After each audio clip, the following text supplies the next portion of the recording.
Muy buenos días, estimados oyentes de la Radio Sago en las ciudades de Osorno y Puerto Montt. Estamos otra vez sin margen en este fin de semana para compartir con ustedes el devenir de la situación política y, por supuesto, del avance del proceso constituyente.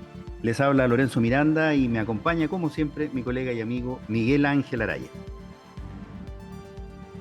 Hola Lorenzo y hola a todos quienes nos escuchen, nos ven, nos siguen por redes sociales. Muchas gracias por estar ahí.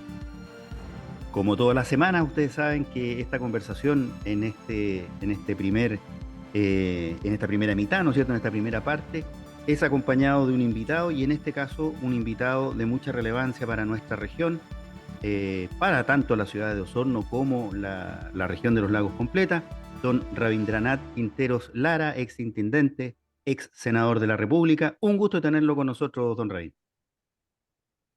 ¿Qué tal, Lorenzo? ¿Qué tal, Miguel? Gusto de saludarlo. Muchas gracias por la invitación. Para mí es un agrado poder compartir estos minutos con ustedes y hablar, como dicen por ahí, de lo humano, de lo divino, de lo que usted estima pertinente. Exactamente. Oiga, don Un Rabin. saludo muy cordial a todas las amigas y amigos que están sintonizando este programa, por supuesto, no solamente de Osorno, sino de toda la región. Sago es una radio muy escuchada por lo demás. Así es, pues. Oiga, don Rabín, y bueno, estamos, como decía yo al inicio, en esta segunda patita del proceso constituyente, que le toca a usted observarlo un poco desde afuera. La primera parte le tocó todavía siendo senador de la República. ¿Qué impresión tiene de lo que vivimos hasta el 4 de septiembre y con qué impresión parte usted lo que estamos viendo, digamos, de esta primera parte con este comité de expertos? Mire, yo creo que la primera no la primera impresión, sino que la impresión que nos dejó, ¿no es cierto?, el debate anterior, creo que fue con un sabor un poco amargo, porque pensábamos que por fin íbamos a tener una constitución que iba a ser, como se decía por allí, la casa de todo, la casa común de todo. Pero desgraciadamente, por diversas circunstancias, eso no se dio. La misma, el desenvolvimiento de las mismas discusiones de los convencionales. Por supuesto que en todo tipo de acciones hay, digamos, hay ejemplos o digamos, hay excepciones. No todos actuaron de la misma forma Ujú. que pensábamos la mayoría de los chilenos, con altura de mira, buscando una constitución que a los que fuimos o somos, digamos, contrario a la constitución del 80, pensábamos que íbamos a tener una constitución que terminara con las odiosidades, que en esta constitución creada del 80, desgraciadamente, se fue plasmando con el paso de los años. Una desigualdad, una amargura, una serie de cosas que hoy día ya no vale la pena ni siquiera recordarlas. Yo soy partidario, y siempre lo he dicho, la gente de Osorno me conoce bastante, yo soy partidario de conversar con los que tienen ideas distintas, en base a buscar encuentros, en base a buscar entendimiento, porque lo contrario es como crear puentes. Si nosotros queremos llegar a acuerdos, si queremos vivir en un país, ¿ah?, donde existen diferencias notorias, ¿ah?, bueno, hay que conversar, hay que dialogar, hay que buscar los consensos, hay que buscar los acuerdos para lograr un país más justo, más llevadero, más fraterno. Desgraciadamente no se dio en esa conversación o en esa discusión que hubo. Sin embargo, ahora, en el Parlamento tan vilipendiado, que sé yo, se llegó a acuerdo para que tengamos, ojalá, un texto más consensuado, un texto que nos invite a reflexionar y que nos convoque a trabajar por un país menos desigual, por un país con mayor justicia social. Y creo que vamos por buen camino, por lo menos yo confío en el comité de expertos, creo que lo están haciendo bien. Hay diferencias, por supuesto, sí, sí, no significa que todos vamos a pensar igual, pero la diferencia de pensamiento nos tiene que llegar a una media o acuerdo que permitan vivir en un país en forma civilizada. Por Como supuesto. te digo, como te digo, buscando, digamos, por supuesto, el desarrollo más armónico de nuestro país. Por eso que estoy más o menos satisfecho con las primeras 12 bases constitucionales que van a guiar el debate futuro. Allí, bueno, que se debate, hay pensamientos de diversas tendencias y que en esas bases constitucionales se discuta y se presente un borrador de un texto que va a ser discutido por los constituyentes o por los, digamos, convencionales que vamos a elegir en mayo. Sin duda. Miguel Laraya. Rabín, ¿Sí? sin duda el resultado del 4 de septiembre del año pasado fue absolutamente demoledor fundamentalmente para el gobierno. Eh, ¿Cómo divisa usted el devenir futuro respecto de la gobernabilidad del país? A ver, yo creo que, fíjate que yo no soy digamos, tan categórico cuando digo que fue un masazo para el gobierno. Yo diría que fue un masazo para nuestro país, fue un masazo para nuestra propia convivencia y fue un remesón que creo que fue oportuno. Fue un remesón que nos ha permitido, creo que, encauzar un debate que nunca debió de haber salido de un cauce de normalidad. Yo creo en la democracia.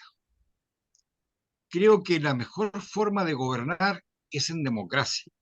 Yo no soy partidario de ningún tipo de dictadura, ni de derechas, ni de izquierdas, ni del medio, de ningún lado.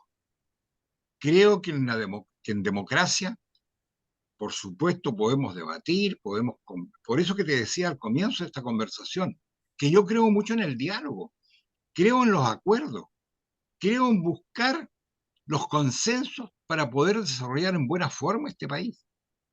Un país que tiene mucha desigualdad. Si el estallido social no fue por un par de chauchas, el estallido social tiene causas más profundas y que todavía están allí. Entonces creo que esta es la oportunidad que tenemos como país de darnos una constitución que nos permita una gobernabilidad con, por supuesto, buscando las cosas que vayan a mejorar nuestro país, el desarrollo de nuestro país. Don Rabín, no, Pero no. pero la visión del, perdón, y Vale. la visión de la hora es lo que me gustaría ¿La conocer su visión de qué? opinión, Perdón, no te escucho. de la hora inmediato. ¿En qué sentido? Bueno, es que, Usted dice se dialoga, pero ¿cómo dialogamos? ¿Cómo dialoga el gobierno, por ejemplo, con el Parlamento, en donde hay 21 partidos es que a lo eso, que hay que sumarle, a lo que hay que sumarle 40 independientes? bueno, O sea, hay, esa es otra, es que a eso hemos llegado con lo que tenemos hoy día. Y eso es lo que se trata de mejorar. Porque yo creo que en democracia los partidos deben, para mí, no hay democracia si no existen los partidos políticos. Pero, pero partidos políticos, digamos, con seriedad, con propuesta, ¿ah? Y no que haya una montonera, como tú dices, de pequeños partiditos y de mucho individualismo que no nos conduce a nada. Y los partidos deben de, nuevamente, hoy día están muy debilitados, nuevamente deben de tener, digamos, un rol eh, preponderante y deben ser respetados. Y los militantes de esos partidos deben de respetar las decisiones de partido.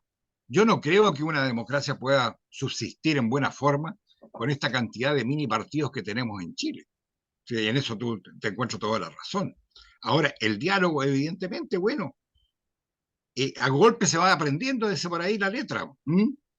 Que a Oiga, golpe se va aprendiendo, y creo que las actuales autoridades muchas veces se han tenido que morder la lengua de cosas que dijeron en el pasado y que hoy día han tenido que arrepentirse, Mm. porque otra cosa es con guitarra. ¿Ah?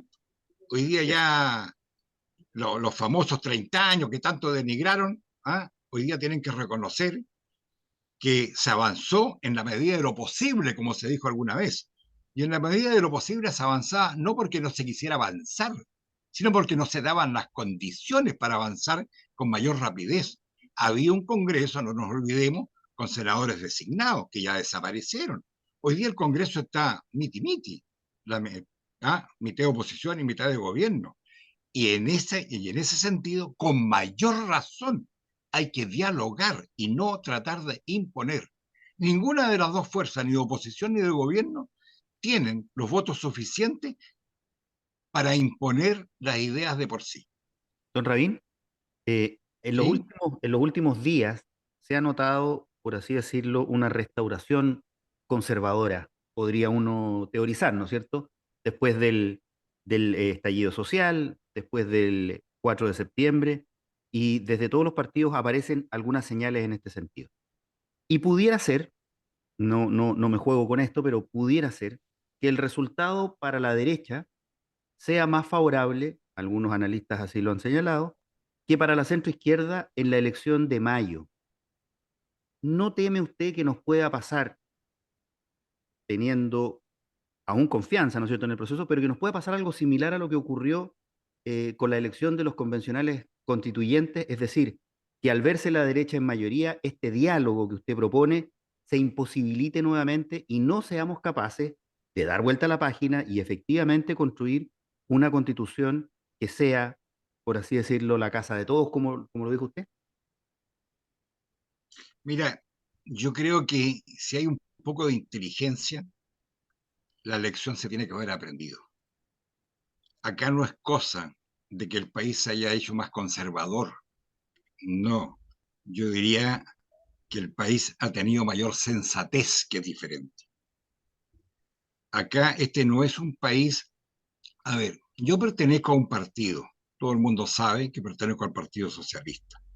El socialismo nunca, nunca se puede imponer sin mayorías. Si no hay mayoría, no puede existir el socialismo. Si no hay democracia, no puede existir el socialismo. Y eso hay que tenérselo grabado a fuego. Uno no puede imponer, el socialismo no se impone a la fuerza. Yo no creo en ese socialismo.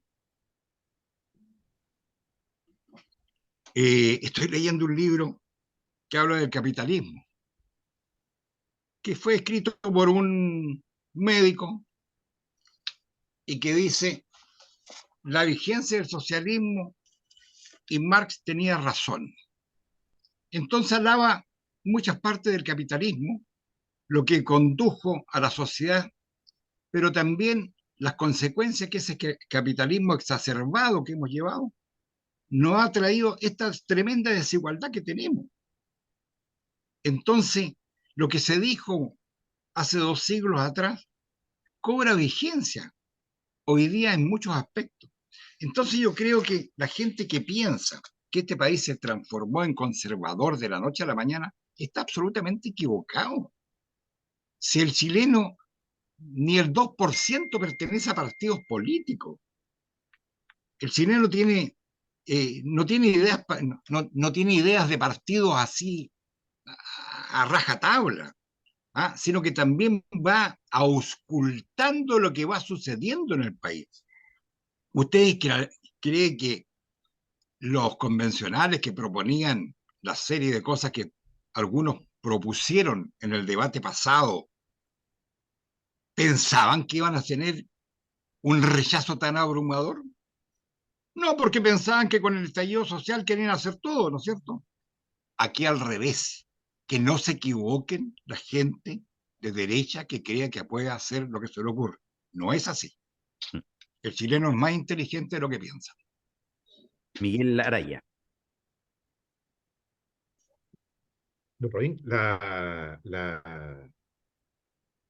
agenda de estas últimas semanas se ha visto cargada por una serie de decisiones, fundamentalmente en el Parlamento, que tienden a asegurar medidas de protección de la fuerza pública, particularmente de carabineros, por lo que se estima una escalada de la delincuencia.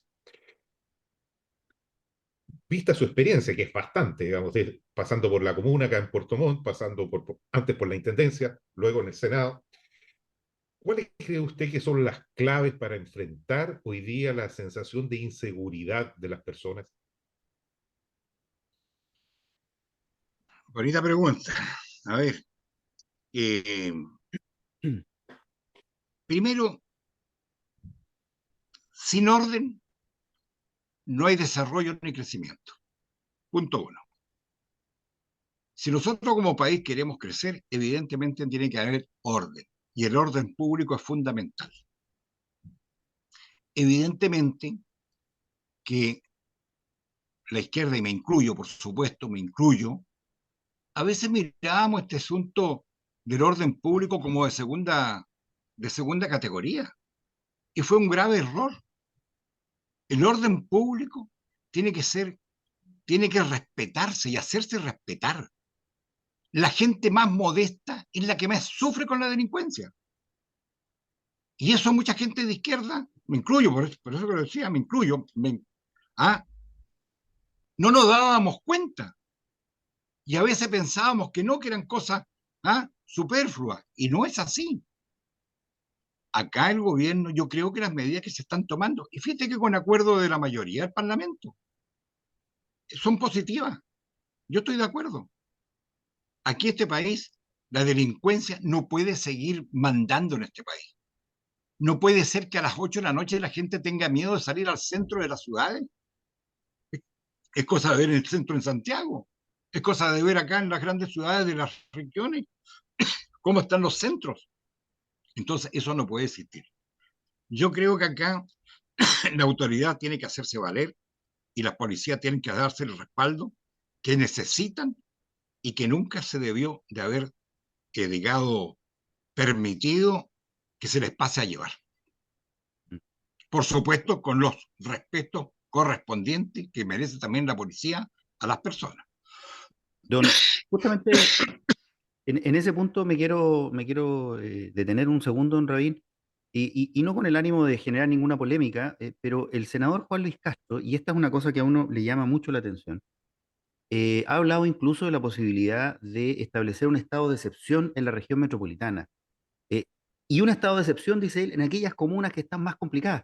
Y sabemos que esas comunas que están más complicadas son precisamente las personas más modestas. Entonces, a uno le genera una reacción, a uno que cree en la libertad, ¿no es cierto?, que cree en el Estado de Derecho, dichos de este tipo lo hacen reflexionar y dicen, bueno, pero ¿para dónde estamos caminando?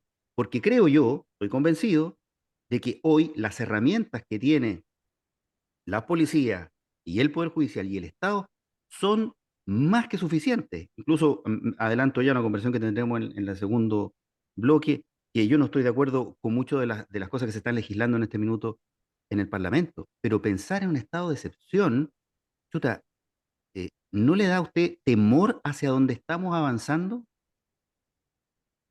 A ver, yo nunca he sido partidario de los estados de excepción. Creo que con el peso de la ley y hoy día con las medidas que se están tomando, basta y sobra.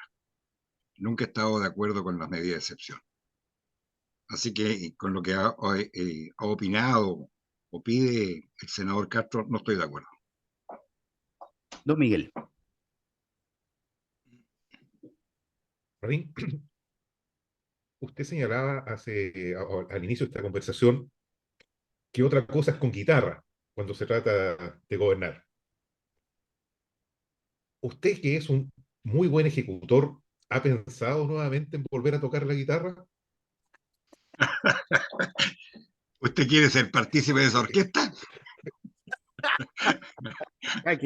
¿Ah? Qué buena respuesta. ¿Ah? ¿Ah? Fíjate que esa pregunta, la verdad, es las cosas que me la han hecho bastante. Y la verdad es que yo lo valoro y lo agradezco enormemente esos gestos que me hacen, sobre todo acá en Puerto Montt, cuando voy en las calles, qué sé yo. Porque tiene que ver a un reconocimiento al trabajo que realizamos, Miguel, y tú fuiste parte también en varios años de ese trabajo. Eh, y me imagino que la gente que me dice o me pregunta es porque tienen expectativas y esperanzas sobre el futuro de Puerto Montt. La verdad que yo no quiero hacer política ficción. Falta mucho más de un año para las elecciones. No hay todavía ninguna claridad respecto a la forma en que se van a organizar las fuerzas políticas. Y no, naturalmente me resulta muy prematuro estar hablando de candidatura. Lo que, sin embargo, creo, y lo creo fervientemente, es que una candidatura exitosa al municipio, sea quien sea el próximo alcalde, requiere, tal como estamos hablando en esta conversación, de un gran acuerdo ciudadano,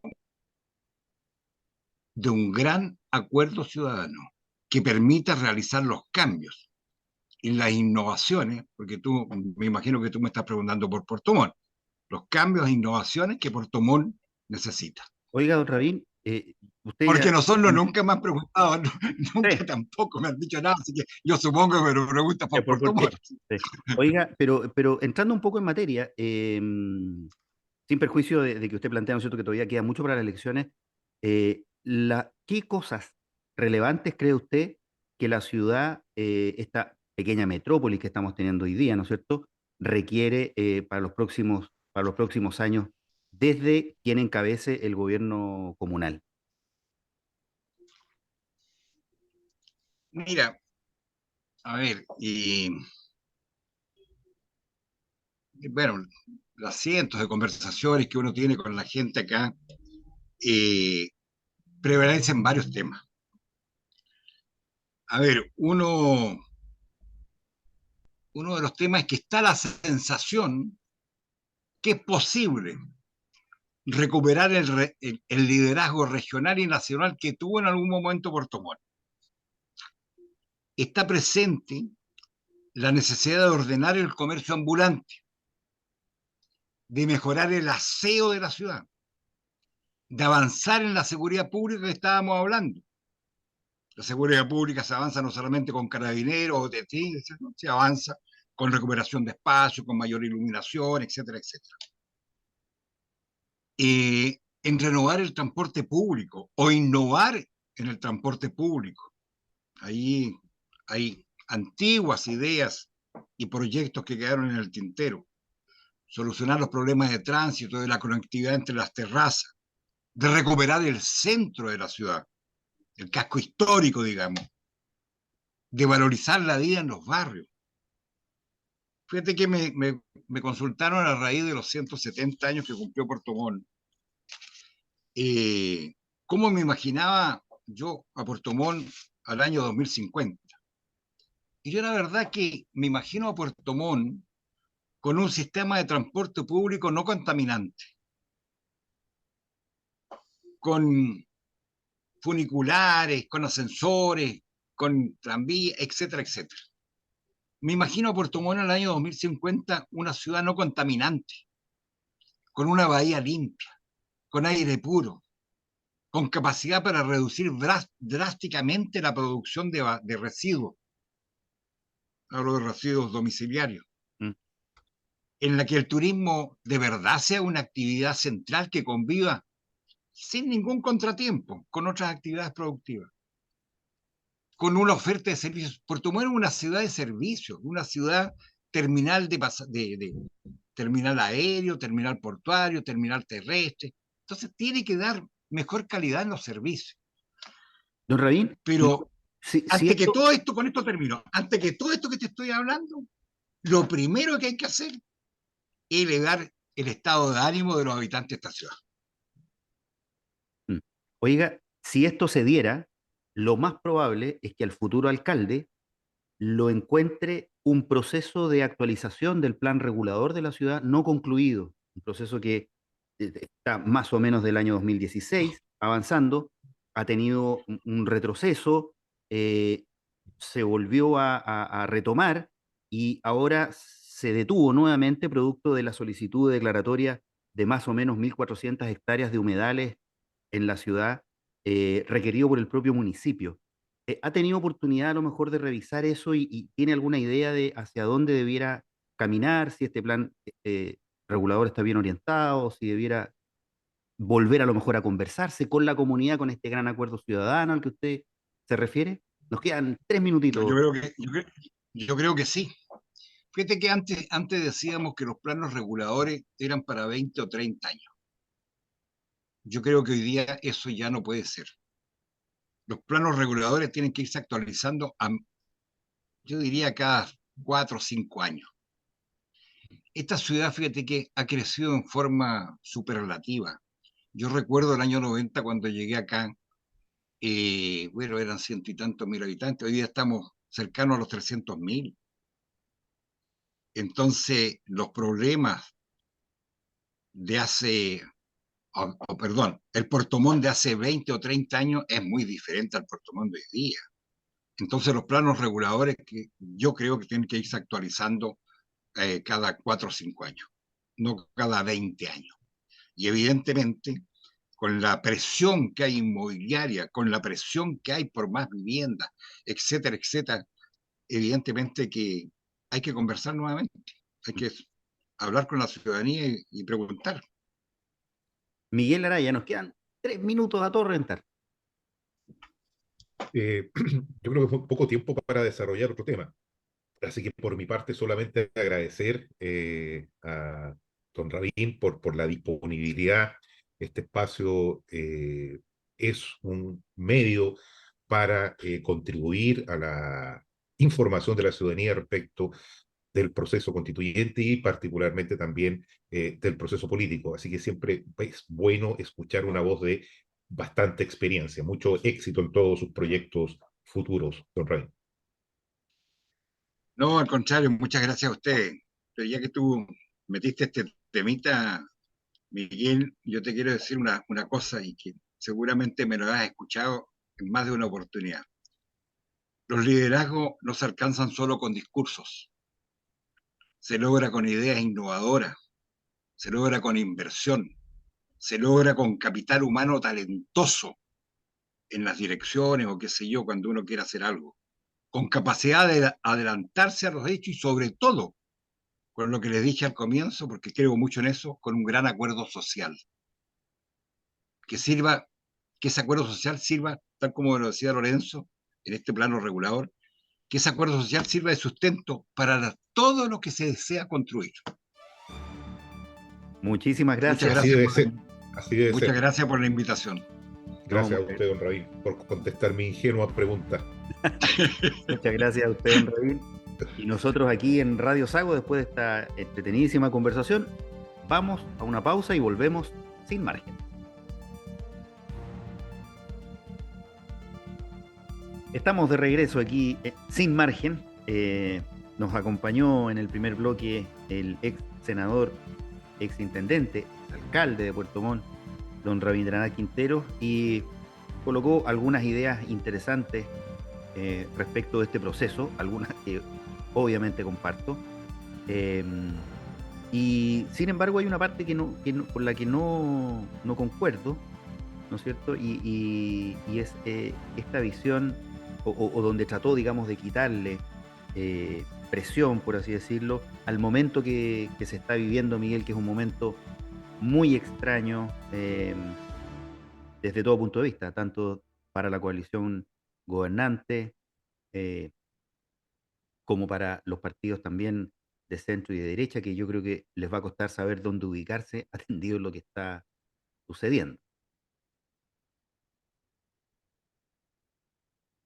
Claro, tú quieres que vayamos a la arena política derechamente y dejemos un poco al margen la cosa constituyente.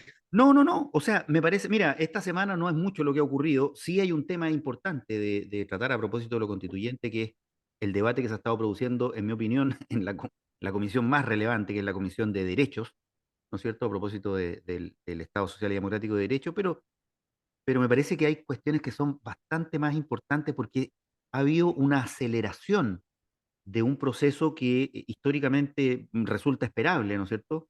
Pero que en esta última semana, 10 días, ha sido bien impactante, al menos para mí, lo que está ocurriendo. De hecho, yo lo decía recién, a mí, por ejemplo, el proyecto Ley Naín, eh, me sorprende muchísimo que sea un proyecto aprobado tan ampliamente cuando tiene normas que a todas luces no son convenientes, como esta disposición que pretende establecer una especie, ¿no es cierto?, de legítima defensa privilegiada en favor de los funcionarios policiales, cuando las normas comunes que ya tenemos son suficientes para responder a la necesidad, ¿no es cierto?, que tenga un funcionario policial de responder a una agresión, a un ataque, etcétera. Y que, por el contrario, abren puertas para situaciones que son del todo indeseadas. Entonces, salvo que tú me digas, no, Lorenzo, mira, hablemos del tema constitucional, a mí me parece que este tema es relevante abordarlo. Creo que es un momento muy particular el que estamos viviendo. Pero da cuenta de la realización de uno de mis grandes temores. Yo sostenía en este mismo programa, en este ciclo 2023, en el primer programa señalé que le tenía mucho miedo al populismo. Eh, y el problema es que me quedé corto porque el populismo ya llegó, Así está es. instalado. ¿Mm? Todas las normas, y lo que voy a decir es impopular, advierto, Mm, todo lo que se ha aprobado express este último tiempo es absoluto populismo, que no va a solucionar los problemas de fondo. Como todos quienes nos escuchan saben, yo tengo domicilio político en la izquierda y no obstante eso considero, por ejemplo, que la norma sobre jornada de 40 horas, al margen de las deficiencias técnicas que tiene, y que son muchas, pero no voy a aburrir a quienes nos ven y nos escuchan, es una medida absolutamente populista. No guarda relación con la... No hay ninguna referencia en la fundamentación de la reforma a algo tan básico como la productividad, si estamos hablando de reducir jornada. Se dieron explicaciones que son absolutamente descabelladas. Se hablaba de mayor tiempo con la familia, de los tiempos de traslado en el transporte público.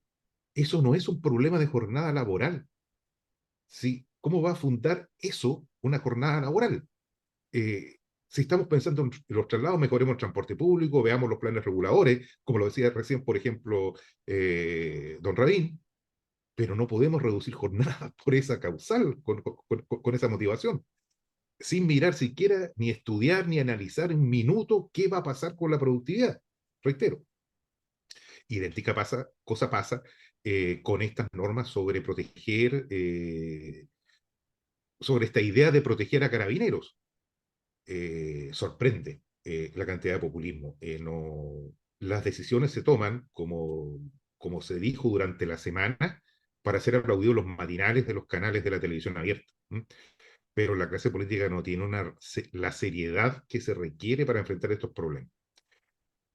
Esta cosa pendular que nos afecta tanto como sociedad, pasamos de la algarabía a la tristeza a velocidades increíbles. Ayer Carabineros era una institución que había que refundar y hoy día hay que cuidarla, cuando la realidad sigue siendo la misma. Carabineros tiene que ser reformulado desde una enorme cantidad de puntos de vista, partiendo por su eficiencia y efectividad para el adecuado combate al delito. Y eso significa medios materiales, medios humanos, una nueva forma de organización, etcétera. Y eso queda de lado por el mal uso que se hace de situaciones absolutamente excepcionales. ¿Mm?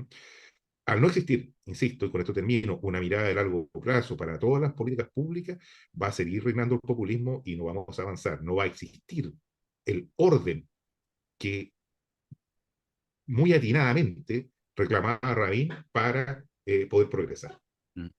Yo me alegro que hayas utilizado el término reformulado, ¿ah? Porque en realidad lo que se pedía hasta hace poco respecto de Carabineros era cosas que eran abiertamente absurdas, como absurdo es, ¿no es cierto?, recurrir a este populismo legislativo y populismo penal donde no se requiere. O sea, y además no solo no se requiere, y como tú lo has dicho muchas veces, en este caso, ¿no es cierto?, toda nuestra clase política no solo no está resolviendo problemas, sino que además es muy probable que termine creando problemas y además creando problemas muy serios.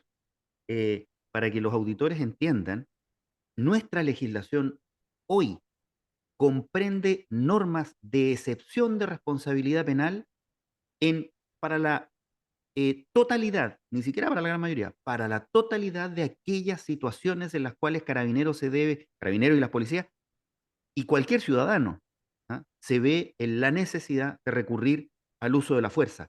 Basta recordar el caso lamentable, ¿no es cierto?, del malabarista en Panguipulli, donde el funcionario de Carabineros, en mi opinión, tardíamente, hace uso de su arma de servicio cuando ya prácticamente está bajo un ataque inminente, donde corre riesgo su vida, y repele ese ataque, causa la muerte del ofensor. Y los tribunales resolvieron que había actuado en legítima defensa. Entonces, ¿qué sentido puede tener regular, ¿no es cierto?, sobre regular una norma buscando una norma de excepción excepcionalísima? Y precisamente yo creo que tú das en el clavo y era a lo que yo quería llegar, pero te adelantaste oportunamente. Estamos en una ola populista, estamos en una ola populista. Em, Comparto lo que decía nuestro invitado, don Rabín Quintero, no es que el país se volvió conservador de un momento a otro, es que la respuesta que se está dando a los problemas es una respuesta de corte populista, y que, insisto, no nos va a hacer ningún bien.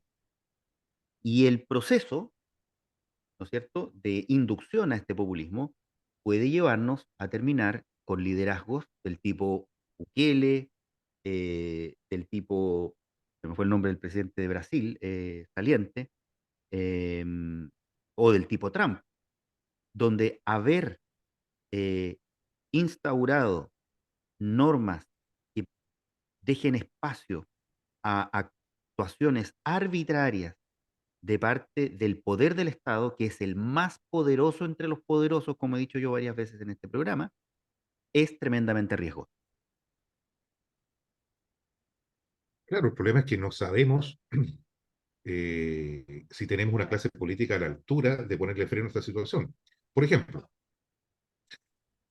en esta semana que recién ha terminado, hizo absolutamente noticia el hecho de la demolición de las ampliaciones ilegales de las denominadas casas narco llevadas adelante por el alcalde de la Florida. Y eso generó una conmoción que hace, o me hace ver, por lo menos a mí, que no existe una visión que dimensione los hechos. ¿Por qué hizo eso el alcalde Cárdenas? ¿Porque cree que con eso va a terminar con el narco? No, tuvo una decisión política. Él necesitaba instalar su nombre en la cartilla de los presidenciables de la derecha. No obstante eso, que es la motivación, el gobierno sale a rebatir los efectos y genera una pata de pollo que nadie entiende. Tres ministros y un presidente contestándole a un alcalde, en circunstancias que lo mejor que le podía pasar al gobierno es que la derecha tuviera 3, 4, 5, 10 candidatos de manera tal que se fraccionara lo mayor posible porque eso le daría una posibilidad de continuidad. Debió haber invitado al alcalde Cárcel en lugar de salir a atacarle, que por lo demás resulta absolutamente impopular. En consecuencia, no se ve cómo ni de qué manera podamos hoy día con esta clase política eh, eh, saltar estas fallas y reconducir al país por un caos. Es cosa de ver, prácticamente todos los días vemos algún parlamentario disfrazado de algo, de cocinero, etcétera, con alguna salida de madre. Entonces, esas cosas ya dejaron de ser pintorescas. ¿M? Yo coincido contigo, en un momento particularmente delicado, no pretendo traer eh, miedo a quienes nos escuchan, pero estamos en un momento delicado. ¿M? Yo diría que estamos en el preciso momento que ya vivió el Perú y que tardemente se lo preguntó Vargas Llosa, ¿en qué minuto se jodió el país? Mm. Nosotros estamos en ese minuto, en que si ahora no tomamos las decisiones adecuadas que significan cambios de temor importantes, podemos terminar en una situación inimaginable en materia de estabilidad política, lo que significa debacle económica. Totalmente de acuerdo, Miguel. Ahora, cómo estamos encauzando este debate y obviamente, todos ya lo sabemos, no es la piedra filosofal que va a resolver los problemas, pero parte de esta problemática se está encauzando precisamente en el debate constitucional, en el debate constituyente. Y ha despertado inquietud em, en, la, en quienes seguimos este proceso, ¿no es cierto? Particularmente el devenir de la Comisión sobre Derechos, ¿m? Sobre derechos fundamentales, si ustedes quieren, para hacerlo más gráfico, pero se llama Subcomisión de Derechos. Y ha despertado inquietud porque se ha comenzado a levantar un debate un poco ya más friccionado, ¿no es cierto? Respecto de, bueno, ¿qué significa un Estado social y democrático de derecho? Em, Declaración a la que había adherido la derecha durante la campaña por el rechazo de la propuesta constitucional anterior, pero que en este momento ya sentados, ¿no es cierto? Y obligados o encontrados, ¿no es cierto?, en el colocar las posiciones, la derecha ha venido a plantear eh, que habría un valor, ¿no es cierto?, que no debiera ser renunciado y que es el derecho a la libre elección. Eh, lo conversamos, de hecho, en el programa pasado con nuestra invitada Evelyn Sotele, y ella planteó también esta idea. Pero pareciera ser que estamos discutiendo, o a mí por lo menos me queda esa sensación, primero sobre una materia que yo entendería que respecto de la cual existe un gran acuerdo nacional. Y segundo, mezclando peras con manzanas, porque lo que hemos venido tratando, aquello a lo que hemos intentado, ¿no es cierto?, alcanzar acuerdos, es que precisamente ese conjunto de derechos fundamentales no son una materia que pueda quedar sujeta al devenir de la mayor o peor fortuna que cada uno pueda tener en la vida, sino que deben ser derechos asegurados y garantizados eh, por el Estado en el rol que le corresponde en esta idea de Estado social y democrático de derecho. ¿Cómo ves tú el devenir de este debate en particular, Miguel? En que la desesperanza es privilegio del tango. Eh, es complejo porque ¿quién podría quién podría negarse la facultad de elegir? ¿Quién podría pensar que la facultad de elegir es mala? Es consustancial a la naturaleza humana. El punto es que todos deben tener la posibilidad de elegir. ¿Ah? Entonces, cuando la derecha de una manera egoísta plantea este tema, en definitiva lo que está intentando es mantener no una facultad de elección, que debería ser universal, sino que un privilegio. Es decir, que las personas ricas tengan una salud para ellos y lo que sobre para los pobres, que las personas ricas tengan una educación para ellos y la mala para los pobres. Eso es. Eh, yo no sé, pero sí espero que exista la altura y la generosidad que el mismo Rabin reclamaba para esta discusión y que la derecha entienda que es el buen momento para ponerle término a las causas del estallido social que siguen estando allí. ¿Mm? Dimensionar el estallido social como lo que realmente fue, ¿Mm? Que es un drama, por lo demás. El estallido social no es algo para celebrar, es algo que ocurrió y ocurrió por causas profundas de desigualdad. Si pensamos en reducirlo a un fenómeno de delincuencia, es decir, no estamos entendiendo absolutamente nada. ¿Mm? No obstante, los hechos delictivos que hubo, ese es otro cuento. Pero entenderlo como solo un problema de delincuencia es no entender el problema. Mm. En Ahora, consecuencia, si se insiste en realizar forzadamente alguna interpretación, si el Estado Social y Democrático de Derecho está construido por la doctrina, no hay nada que inventar. Entonces, si queremos llevar, como decíamos en el programa pasado, a la educación y darle a la educación, a la salud, al régimen de pensiones, un tratamiento de mercancía, no hay Estado Social Democrático de Derecho. Es neoliberalismo puro a la chilena. Es Constitución del 80. Y pareciera ser, lamentablemente, que a un gran sector de la derecha eso le gusta. Ahora, y eso va a contribuir a no resolver el problema. mm, como te decía yo en el programa pasado, entremos brevemente, o no tan brevemente a lo mejor, en escudriñar qué es exactamente lo que no debiera ocurrir para que estemos en presencia de un Estado social y democrático de derecho. Porque algunas de las cosas que tú mencionas y de de la manera en que las propones, em, son un tanto exageradas, por así decirlo. Cuando uno plantea que en algún país va a existir una salud para ricos y otra salud para pobres, y que esto va a dejar de ser así, la verdad es que en los hechos sabemos que eso no es así. Aunque tuviésemos un sistema único y solo el prestador de salud fuese el Estado, aquellos que tienen más recursos se van a atender de una manera distinta, ¿no es cierto? Lo mismo en la educación, eh, pensiones, ¿para qué decir? Porque a la gente rica no le interesa el sistema de pensiones.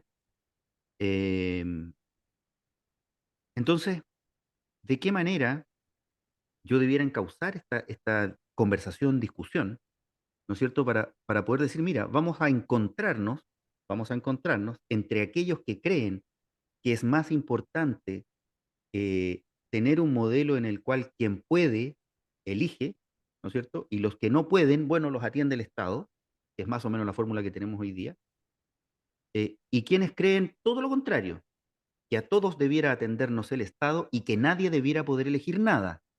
Tenemos estos dos extremos. ¿Cómo hacemos el proceso para encontrarnos en algún punto? Y estoy preguntando algo que no, no es que lo vayamos a inventar, esto existe, esto funciona, pero ¿cómo colocamos ese germen, digamos, de encuentro en la conversación y en el debate? Yo creo que lo importante es salir de las dualidades, de las que producen polarizaciones. Por eso son las dualidades siempre polarizan las cosas. Eh, Desde mi punto de vista, la, el sentido de lo público, la entrega de prestaciones de carácter público, no tiene relación con la propiedad entendida como derecho. Es decir, te doy un ejemplo. Yo estudié en la Universidad de Concepción y la Universidad de Concepción es una universidad privada, es una corporación de derecho privado, pero que hace educación pública. ¿Te fijas? Por lo tanto, el punto de encuentro nunca va a estar en los dos extremos. Yo no creo que el Estado deba ser el proveedor de todos los servicios, no soy comunista, nunca lo he sido, pero tampoco creo que el sistema neoliberal chileno solucione las cosas porque la prueba está en que no lo ha hecho. Por lo tanto, lo que debe establecer la Constitución es simplemente el marco normativo, es decir, Estado Social y Democrático de Derecho, sin apellidos. Y luego de eso será el debate político que desarrollará las políticas públicas que sean necesarias e implementará los sistemas que sean necesarios. Si algo nos enseñó el proceso constituyente fracasado, es que en las constituciones no se hacen políticas públicas, en las constituciones se hace el rayado de cancha. Totalmente de acuerdo. Ahora, yo quisiera instalar una idea, y es la siguiente, no es mía. Nosotros debiéramos buscar concordar un conjunto de derechos eh, económicos y sociales, en este caso, que nos hagan sentir que pertenecemos, que tenemos igual ciudadanía, ¿ya? Donde no estamos discriminados por nuestra capacidad de pago o no. Esa fórmula concordada se resume en la idea de Estado social y democrático de derecho. Luego, efectivamente, como dices tú, hay otra serie de problemas. ¿Está el país preparado hoy económicamente para... Lo más probable es que el país no esté preparado económicamente, pero no podemos en este debate hacer depender la consagración del derecho a la posibilidad material de concretarlo, porque eso será responsabilidad de las futuras clases políticas en la implementación de estas políticas públicas. Yo creo que en esto espero que se logre un consenso y que no haya debate. Compartimos que el problema no es de quién es el prestador.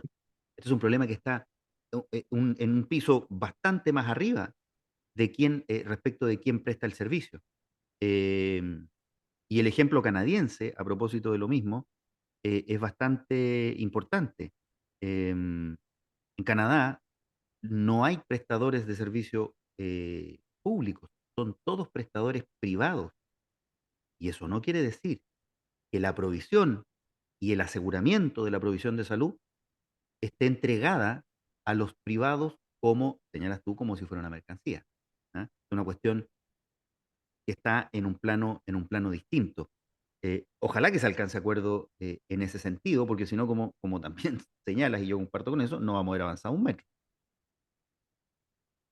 Claro, lo que este programa persigue, lo que nosotros perseguimos es que se comprenda lo siguiente,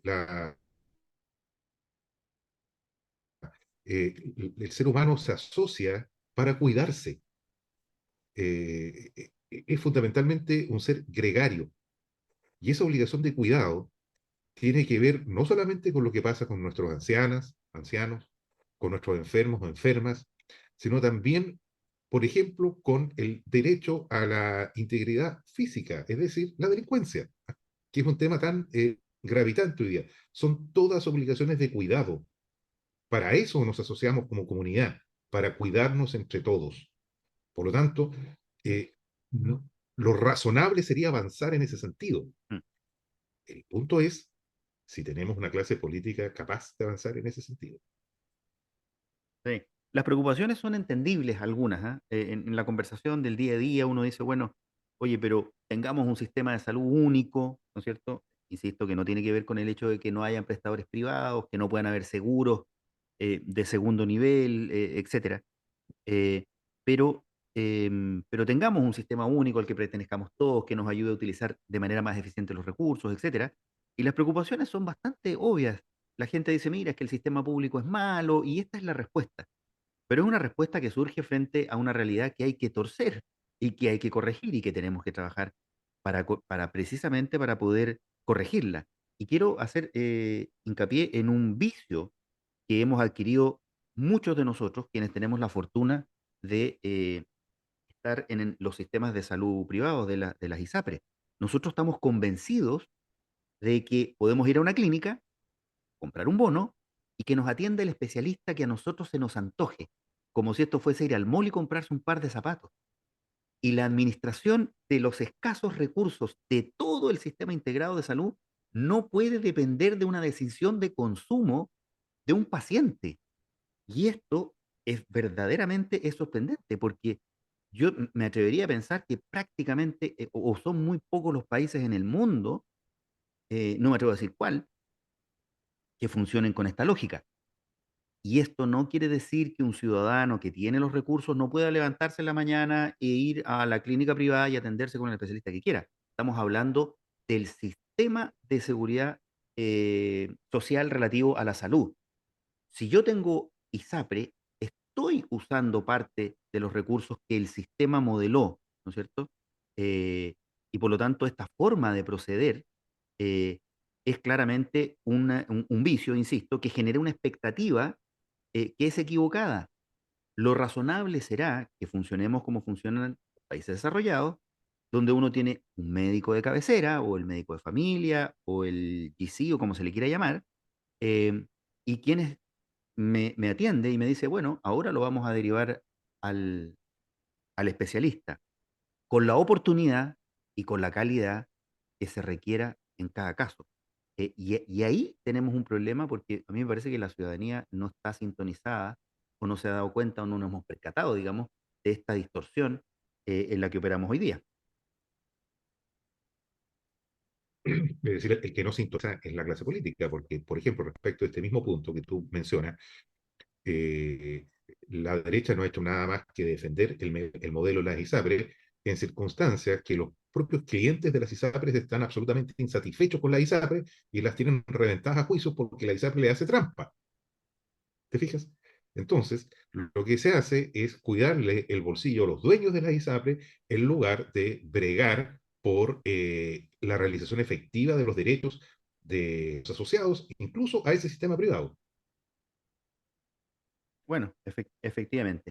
Oye, Miguel, estamos llegando al final de este programa donde nos hemos abocado un poquito más a la contingencia, atendido la semana que discurrió. Y seguramente vamos a estar la próxima semana con algún invitado que esté corriendo por alguno de los 50 sillones en el Consejo Constitucional. Es la idea, de manera tal de poder contribuir a la promoción y hacer de este asunto una cuestión de mayor interés de la ciudadanía, desde que lo que se va a resolver es absolutamente importante para el devenir del país. Podrá no ser popular, pero es tremendamente importante. Volviendo a nuestro invitado el día de hoy, la idea de orden es la única forma de progresar. Sin margen, en Radio Sago, Miguel, nos encontramos la próxima semana. Ahí estaremos. Muchas gracias a todos por estar ahí. Un abrazo, queridos oyentes, en Osorno y en Puerto Montt. Nos encontramos en 7 días más.